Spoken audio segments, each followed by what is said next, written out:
동정심을 유발하는 논증, 눈물을 자아내게 하라. 동정심은 존경할 만한 인간의 품성이지만 논증에서는 좋은 방법이 아니다. 따라서 의견을 내세울 때 합리성의 토대를 두는 대신에 동정심에 위존하면 오류가 발생한다. 이 남자가 유죄 판결을 받는 것이 마땅한지를 고민하고 계시다면 그가 자유를 빼앗긴 채 감옥에 갇혀 세상에서 버림받는 것이 무엇을 의미하는지 한번 자문해 보십시오. 문제는 그에게 죄가 있나 없나 하는 것이지 유죄 판결이 그에게 어떤 영향을 미치게 될 것인지가 아니다. 어떤 문제가 옳고 그름을 판단해달라는 부탁을 받는다면 우리는 각 측이 제시하는 자료를 진지하게 검토해서 진실에 접근해야 한다. 이때 동정심이 개입되는 것은 아무런 도움이 되지 않는다. 동정심은 사람들의 행동에 영향을 줄 수 있지만 옳고 그름을 판단할 때는 금물이다. 이는 어떤 말의 옳고 그름이 각 집단에 미치는 결과가 그 말 자체의 옳고 그름과는 관계가 없기 때문이다. 예컨대 한 남자를 감옥에 보내거나 남태평양으로 휴가를 보낸다고 해서 그 사실 자체가 바뀌는 것은 아니다.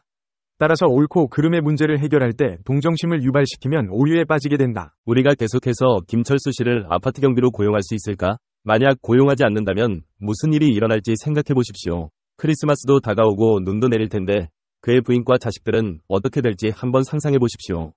또한 저는 정반대로 우리가 김철수 씨 없이도 잘 지낼 수 있을지도 묻고 싶습니다.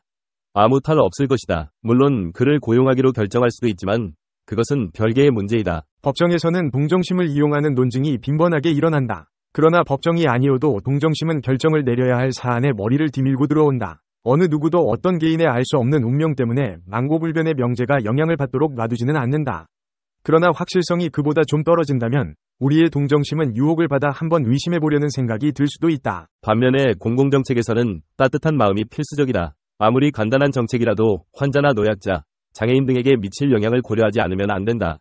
외국의 원조가 효과도 없고 삶의 질도 향상시키지 못했다고 단정짓게 되면 이는 우리보다 가난한 국가의 사람들을 가난과 불결함과 질병 속으로 밀어넣는 것이나 마찬가지입니다.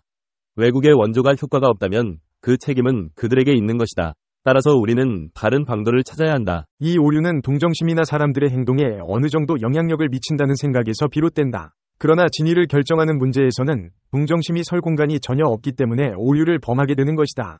동정심은 그 활동 영역이 바뀌면 이성에게 자리를 내주어야 한다. 그러나 동정심의 유혹을 뿌리친다는 것은 쉽지 않다. 디킨스의 크리스마스 캐럴은 그 작품 전체가 동정심을 이용한 거대한 논증이다. 스크루지는 나름대로 정직한 삶을 살았지만 동정심을 이용한 오류에 의해 독자들로부터 엄청난 비난을 받는다.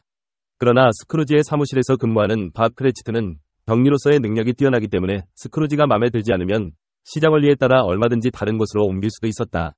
그러나 그렇게 하지 않았다. 또한 유령들도 동정심을 이용해 스크루지에게 압력을 가하고 이에 굴복한 불쌍한 스크루지는 더 이상 어쩔 수 없이 경제 원리와 정반대되는 결정을 내리게 된다.